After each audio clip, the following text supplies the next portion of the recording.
Hello friends, स्वीडनमधल्या माझ्या या छोट्याशा आणि गोड जगात तुमचं खूप खूप स्वागत आहे. आजच्या व्लॉगमध्ये मी माझं स्वीडनमधलं 2 BHK रेंटेड अपार्टमेंट दाखवणार आहे. चला तर मग दाखवते. सर्वात आधी आहे माझं मुख्य एंट्रन्स. घरात प्रवेश करताच आपल्याला हा मोठा आणि स्पेशियस हॉलवे दिसतो. इथे जॅकेट्स, कोट्स आणि शूज ठेवायची भरपूर स्टोरेज स्पेस दिली आहे आणि स्वीडनमध्ये थंडी असल्यामुळे हा स्टोरेज खूप कामाला येतो. हॉलवेच्या या बाजूला आहे आमचं बाथरूम. हे खूप क्लीन आणि सिंपल आहे आणि खास गोष्ट म्हणजे इथे वॉशिंग मशीनची सोय दिली आहे. बाथरूमच्या शेजारी आहे छोटीशी स्टोरेज रूम. एक्स्ट्रा सामान, किराणा किंवा घरातल्या इतर वस्तू ठेवायची ही जागा खूप कामी येते.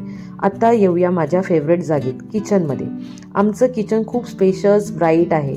इथे मायक्रोवेव्ह, इंडक्शन, डिशवॉशर सारखे मॉडर्न अप्लायन्स आहेत. पण मला सगळ्यात जास्त आवडतं ते म्हणजे विंडोमधून दिसणारा सुंदर व्ह्यू. बाहेर पीसफुल व्ह्यू. स्वयंपाक करताना हा व्ह्यू बघायला खरंच खूप छान वाटतं.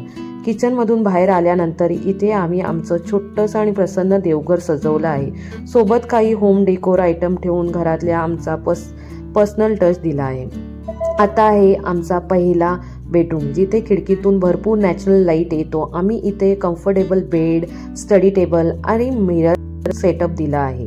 आता आपण आलोय आमच्या लिव्हिंग रूममध्ये. इथे कम्फर्टेबल सोफा, TV आणि एकदम शांत कोझी वाईब आहे. संध्याकाळी फॅमिलीसोबत बसून TV बघायची आणि रिलॅक्स होण्याची ही माझी फेवरेट जागा आहे.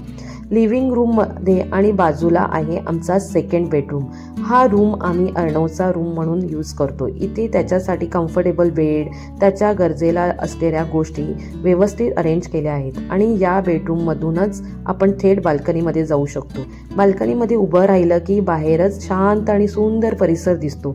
इथे सकाळचा आणि संध्याकाळचा वेळ एन्जॉय करायला खूप छान वाटतं. तर मित्रांनो, कसं आहे आमचं स्वीडनमधलं 2